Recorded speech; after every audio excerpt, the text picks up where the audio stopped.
Justru saya akan berbicara yang pertama tentang kiamat dulu ya. Kalau secara umum, kiamat itu kan diartikan sebagai hancurnya alam semesta. Hancurnya bumi dan juga alam semesta. Oke. Nah, pertama, mungkin pertanyaan juga muncul, apakah dalam agama Buddha juga ada kiamat? Ya. Atau dengan kata lain, hancurnya bumi. Demikian tentu ada. Jadi ada teori bahwa bumi yang begitu kuat, begitu bisa hancur. Ya.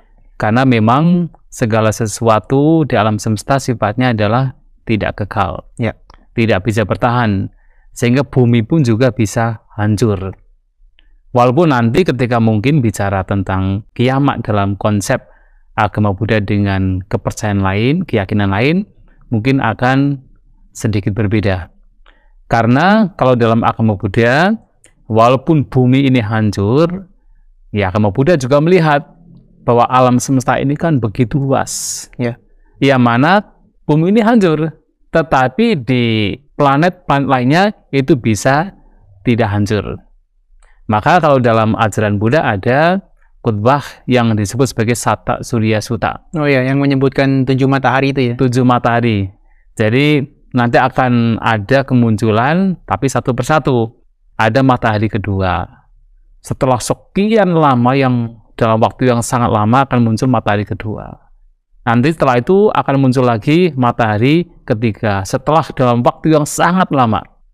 Nah, suatu saat akan muncul penampakan matahari ketujuh. Dan karena suhunya itu sangat-sangat panas, maka bumi ini hancur.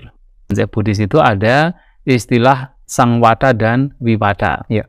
Jadi Sangwada itu bahwa alam semesta itu nanti akan mengempis. Ya. Viwada akan mengembang.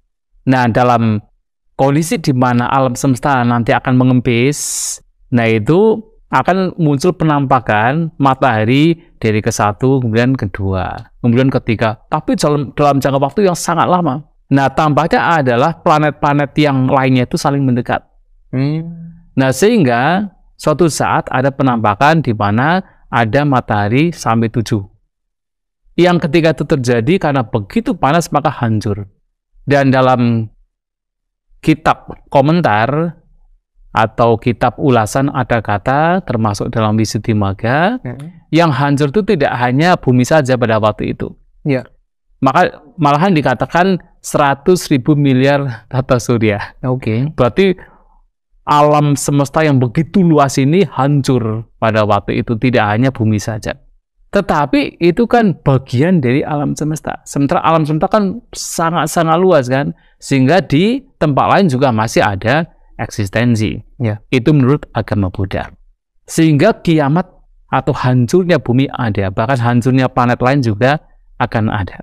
Oke. Nah, pertanyaan sekarang adalah kalau bumi ini hancur, lantas bagaimana keberadaan tumimba lahir? Oke. Karena kan tadi ditanyakan, kalau manusia terus bertumimba lahir atau terus berreinkarnasi, berarti bumi tidak pernah kiamat dong. Ya. Kan begitu? Ya. Nah, sekarang dalam agama Buddha juga ditunjukkan bahwasanya alam ini tidak hanya alam manusia. Ada juga alam-alam lain. Ada alam neraka, ada alam peta yang hantu kelaparan. Ya. Kalau orang bilang mengatakan setan begitu ya, tapi hantu sebenarnya. Kemudian ada alam binatang yang memang sama dengan di antara kita manusia, dan juga ada alam surga. Termasuk ada alam Brahma yang lebih tinggi dari alam surga.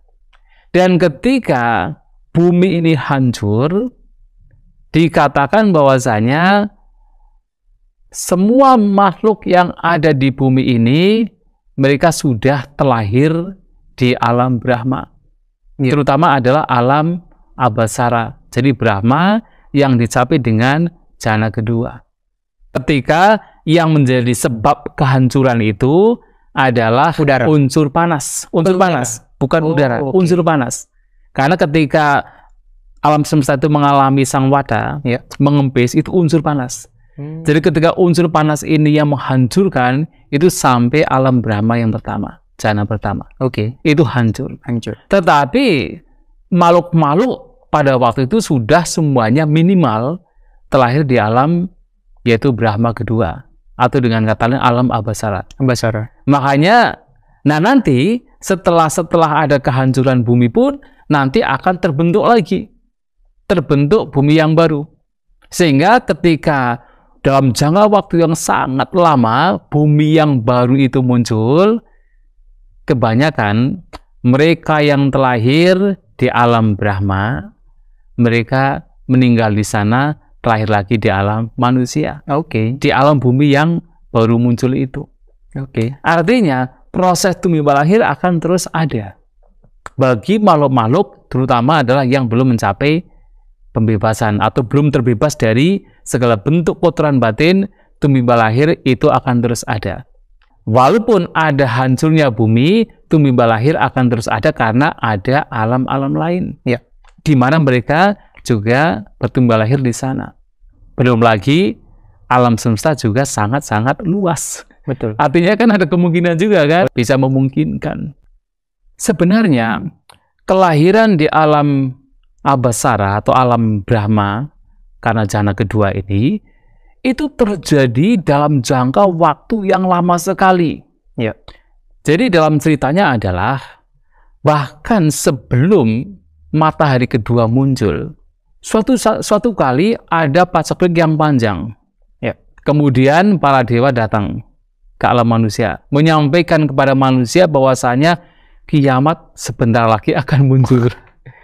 Nah, mendengar mereka, manusia ini ketakutan, maka mereka berusaha untuk memperbaiki kehidupan mereka. Jadi mereka mempraktikkan sila dengan baik, yang pada akhirnya mereka pun juga lambat laun juga mencapai paling tidak adalah jana kedua. Kemudian yang dari alam-alam lain juga, walaupun dalam jangka waktu yang sangat lama, mereka mulai lambat laun, mereka yang dari alam neraka terlahir di alam misalnya binatang atau alam asura. Nanti yang dari alam asura terlahir di alam yang lebih tinggi lagi. Nanti dari alam peta terlahir sebagai manusia. Terus begitu. Nah, suatu kali dalam jangka waktu yang sangat lama ini, mereka semua sudah terlahir di alam Abhasara.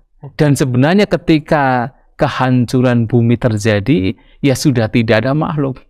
Iya. Ini bahkan bisa saja sebenarnya ketika matahari kedua saja itu sudah muncul, sebenarnya ya tidak ada kehidupan di bumi ini sudah, karena sudah begitu panas, sudah tidak ada kehidupan. Makanya memungkinkan juga bahkan pada waktu itu secara umum mereka sudah terlahir di alam Abhasara atau alam yang lebih tinggi, paling tidak alam surga, ya kan? Jadi tidak di alam Abhasara, paling tidak di alam surga.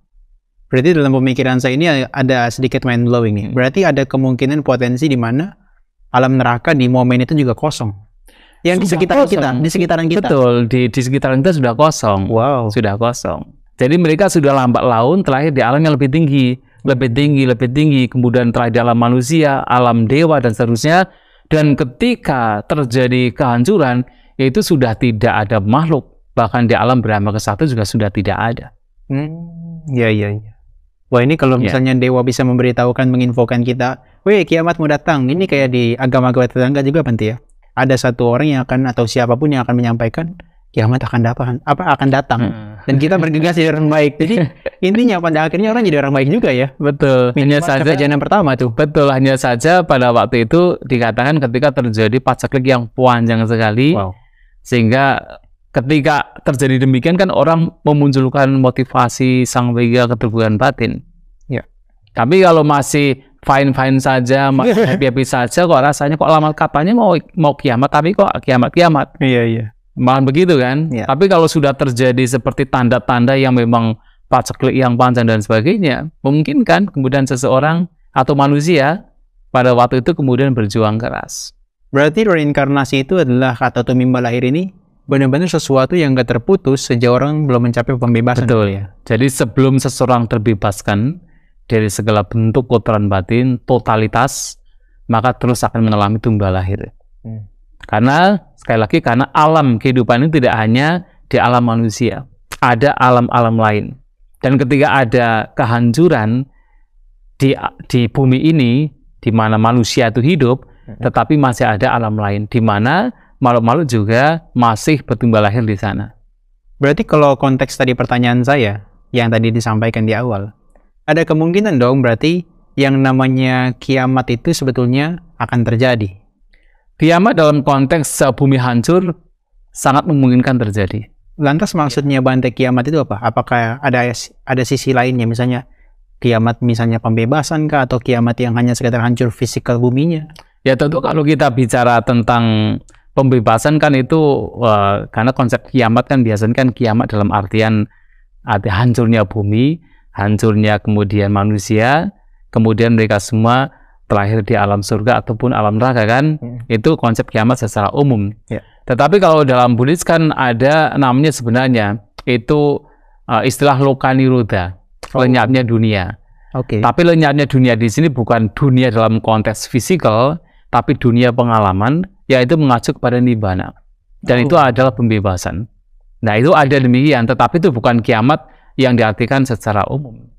Tapi kalau kita korelasikan dengan kiamat secara umum ya, bumi akan hancur, tetapi makhluk-makhluk yang masih punya kotoran batin akan terus berlanjut. Masih akan terus ya Bante? Akan terus berlanjut. Masih akan terus ya? Di alam lain. Jadi nggak ada korelasinya bumi ini hancur atau enggak, makhluk itu bisa terbebaskan atau enggak ya? Tidak ada korelasi. Belum tentu ya Bante ya? Belum tentu, belum tentu.